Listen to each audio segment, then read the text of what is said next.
Ассалаумағалейкум туғандар, қандайсыздар? Назарыңыздарда қайырдан эле базар жоқ каналы. Бүгін сіздерге Көкжардан туғандар сатылуучу үй көргөзмөк үчүн биринчи болуп баруу жолун түшүндүрөйүн. Мен турган жер 7 апрель жана Шолкум көчөсүнүн кесилишинде. Көкжарда турам туғандар. Ушул жерден сиздер бир аз эле чыгышты карай жүрөсүздөр. Көкжайык жана Шолкум көчөсүнүн кесилишине барсаңыздар эле сатылуучу үйүбүз жайгашкан. Көкжайык 271 дарек болуп калат туғандар. Анан бул Алматы көчөсүнөн туғандар шаардын бурс-бурсуна жүргөн автобус, маршруткалар бар экен. Өйдөрүп чыксаңыздар, Көкжардын круговою, Ахунбаева Алматы көчөсүнүн кесилишиндеги круговой, мечит туғандар. Так, дагы эмне маалымат. Үйдүн тегерегинде деле туғандар жакын жерде балдарыңыздарга мектеп, садиктер, маркеттер бар экен туғандар. Эми калган маалыматты сатылуучу үйгө жетип берейин. Мынакей туғандар, бул сатылуучу үйүбүздүн көчө тарабынан көрүнүшү. Дарек Көкжайык көчөсү 271 дарек. Бул жердеги Шолкум көчөсү менен туғандар кесилишет. Так, жалпысынан жердин аянты 4 соток. Эң эле түштүк чегара мына бул жерден башталат. Пульт менен ачып чалган мондай дарбазасы, калиткасы жана эң эле түндүк чегарасы мынакей бул забор бүткөн жерге чейин. Көчө тараптан бийик забор, участокто киргенде бийик забор менен тосулган.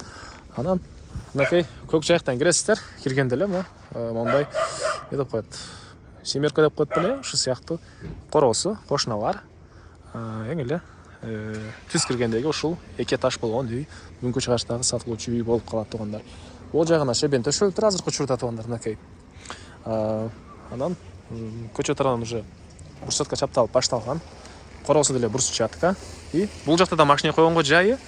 Анан көчө тараптан коногуңуздар келсе, конокторго деле мына кенен машина коюп турганга жайы бар экен туғандар. Анан дагы жакшы жери центральный канализация, природный газ бар экен, электр энергиясы 3 фазалуу, суусу бар, үйдүн ички тарабынан чыгарылган. Так, дагы эмне маалымат? Дарбазадан кирсеңиздер эле мондай навес ылдый тарабына бир эки машинени кенен койгонго жайы, бурсчатка болгон.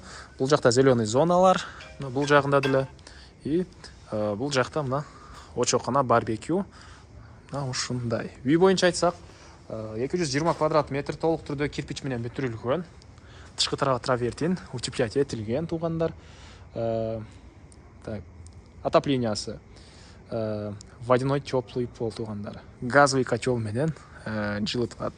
Анан негизи мына жаңы салынган, сиздер биринчи хозяин болосуздар бул үйдө туғандар, жаңы салынган үй. Кээ бир жерде толук бүтө элек жерлер бар экен, ошолорду кайра сиздер келгенче бир жуманын арасында үй ээлери бүтүрүп берет. Мисалы үчүн могу забордун туғандар үйдө жагындагы мынакы темирлер болчу эле, шляпасы не деп койчу эле туғандар. Ушундайларды коюп берет.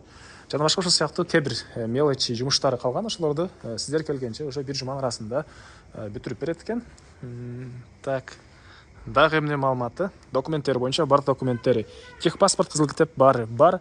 Алсаңыздар эле өткөрүп беребиз дейт туғандар. Алды тарабынан анан зеленый зонанын жайы, фундамент тарабы сары таштар менен жасалган. Мынакей натуральный таш менен туғандар. Сары таш деп фасадта да жасашы сары таш бар эле, ойлоп албаңыздар. И бул жакта склад жана газовый котелдун бөлмөсү. Так, дагы эмне маалымат туғандар? Бул жакта бир аз ошол калган курулуш материалдар бар экен. Аларды тазалап уже сиздер келгенче алып чыгып коюшат туғандар. Бир аз калып калган курулуш материалдар бул жерде азыркы учурда турган учуру. Андан ары мынакей бул үйүздүн негизи кирүүчү эшиги ушундай. Эшик орнотуп тур, негизинен сапаттуудай көрүнөт. Аны келгенде өзүңүздөр да байкап көрсөңүздөр болот. И прихожкасы. Мынакей прихожка. Түз кирсек, бул жактан холл жайгашкан туғандар. Мынакей бул холлдон калган бөлмөлөргө өтүп кете алабыз. Бул жери телевизор кое турган TV зона окшойт. Көрүп турганыңыздардай ремонт. Түштүк тарабынан терезе. Полдору мынакей ламинат. И андан ары бул жерде эмне бар экен туғандар, көрөлүчү. Биринчи этаждын ортосу эле. Мынакей түштүк тарабынан форточкасы. Көрүп турганыңыздардай ремонт. И бул жагында зал, чыгыш тараптан терезе. Чыгыш тараптан терезелер. жалпысынан үй 220 квадрат метр.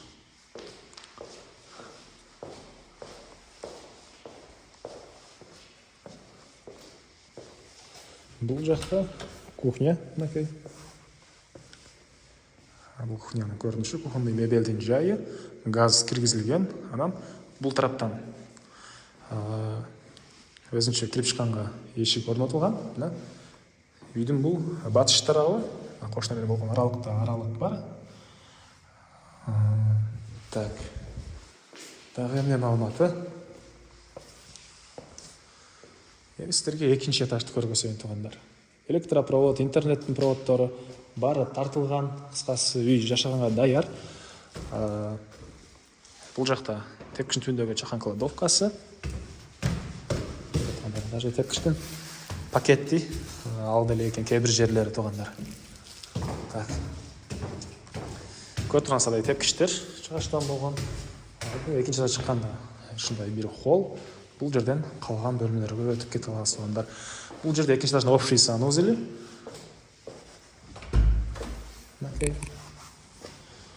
Екінші этажда общий санузел.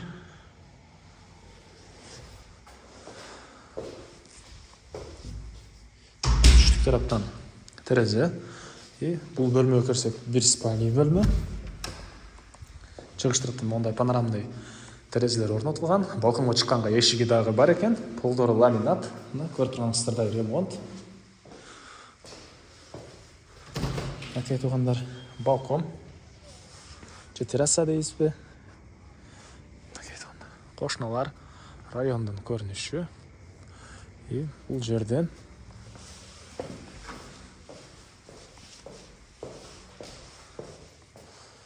бұл жақты қарай кірсек. Родительский спальный туғандар, шығыштарының қатарынан терезелер. Родительский спальный өзінің санузелі бар екен туғандар. Өзінің санузелі, түндік тарауынан терезе. Бұл жағында гардероб класстар бұл, же шындай чақан кладовка класстар бұл, шындай бөлмесі жайы. Бұл жақта туғандар тағы бір бөлме, спальный бөлме, батыш тарауынан терезе, көріп тұрғаныңыздардай ремонт туғандар.